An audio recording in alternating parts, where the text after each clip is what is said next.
there's been a lot of activity, especially in the enhanced movement control order areas, where undocumented migrants have been rounded up and sent to deportation centers. And thereafter, we've seen an uptick in the number of COVID-19 cases spread through migrant communities in those deportation centers. What are the conditions that, I suppose my question would be, how safe are these centers? These detention centers are designed for temporary detention. And when you're saying temporary detention, in actual fact, it's not even into the months. It actually should be days, one.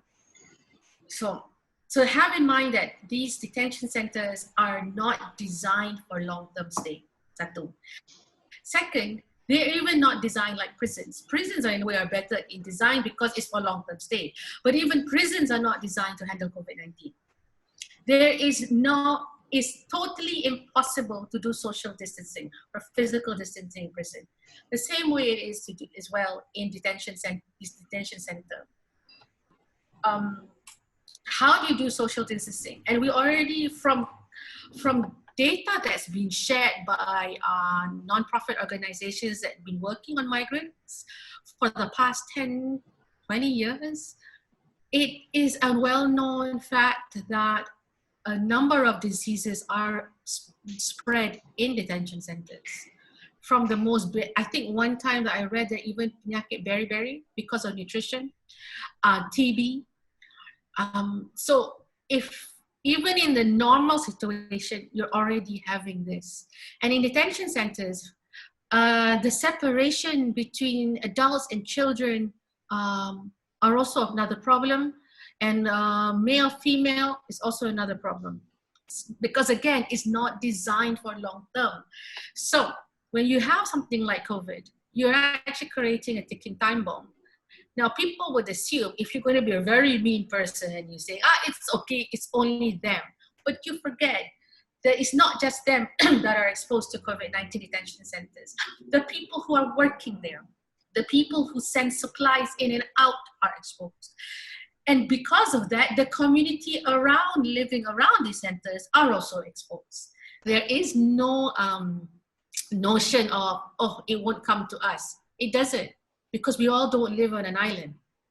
I think this is an excellent time for us in general to review government's role in not just the economy, but in social policies and in security and so forth.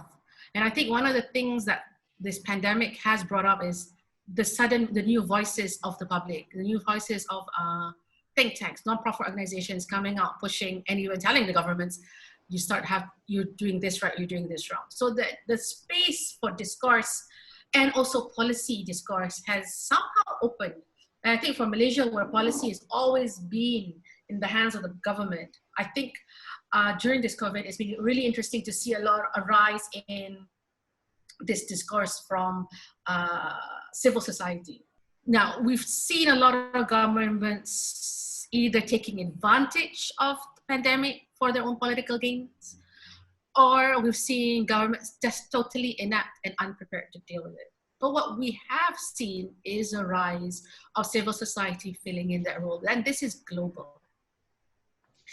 In Malaysia, I think one of the key things that, if I can say a silver lining that has happened, is that it's opened a lot of issues that's being faced by the country to the public. And one of it is situation of migrants. Well, the crackdown and online discourse has been a bit disheartening, but you're also seeing civil society being able to get more, support from the public, more engagement from the public, either financially or even volunteer. That's a really good point. And the question is, and how do you ensure that this is sustainable? This is where I think civil society also needs to start looking at themselves of just not temporarily filling in the gap, you are at a potential of actually designing how your local community or your local government is going forward. Now, let's take, for instance, the situation that you just mentioned, communities that are living around detention centers. For a long time, the communities are not involved in the detention centers, and we know that detention centers are predominantly controlled by central. They're not even part of the local government.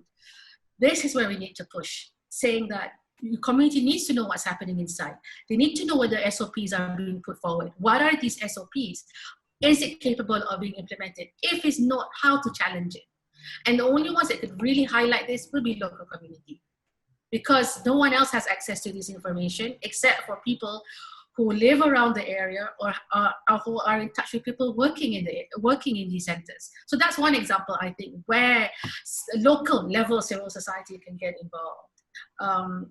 This is the time. Address your local council, address your local and get involved, but come up with solutions and demand whether these SOPs or these protocols are in place, and that people are being taken care of inside the centers. Okay, let's try to end this on a more positive note, I suppose.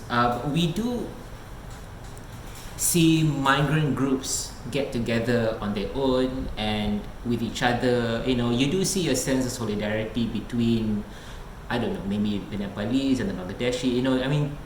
They are all in this together in a certain way, and despite the fact that Malaysians in general are still quite hesitant to engage with migrant workers beyond the transaction of labor,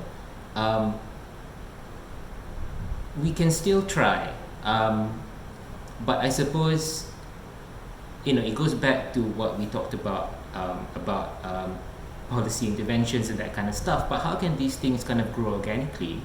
Are there social groups? Are there sport groups? Are there community groups that actually you can have these connections organically? I suppose when you consider the different social makeup of, let's say, Western countries, for example, if you're a migrant worker, let's say in the UK, and you come from the EU or from Romania, as much as you work in the service industries and you might get paid a lot less than what a UK national would, you would still go to bars and still go to pubs. You would still kind of have these delightful social connections that can help foster a sense of community and integration.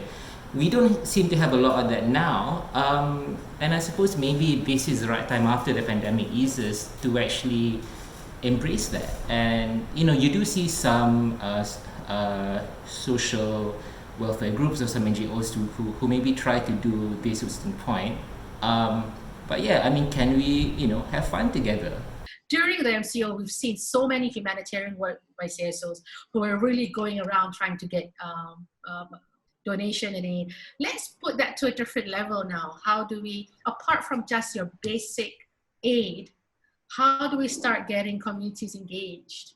And I think that's the next step. And I see great potential in this.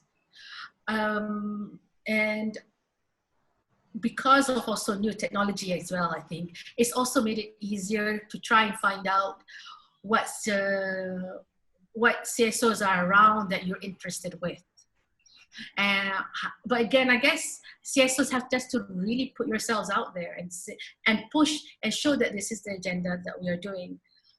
And but one of the things I would love to see is your local rukun tetangga or your Persatuan Perumahan to be more engaged. And I think because of MCO, they have been. You needed to find out more what's happening in your neighborhood and all that. And even in my Persatuan Tetangga in Kajang, they were listing down people who were going through families that were in trouble. And there's actually a Rohingya refugee community as well, not too big, just not far from where I live. And the local surau and mosque were actually listing names, so if people wanted to help out, just leave certain stuff at the surau and pass it. These are great beginnings because it was never been done before. But I guess the next step is to push, how do we have constructive engagement apart from just giving this basic aid? I think that's a good point to end on. Thank you, Altaf, for being very generous with your time and ideas, and just helping us understand the issue a little bit better, and what steps or what can we hope to see happen in the near future. And to our viewers, thank you once again for watching Gen Meme on YouTube or whichever channels that you're getting this on. Remember to subscribe and like our channels wherever you view them, and share it with your friends.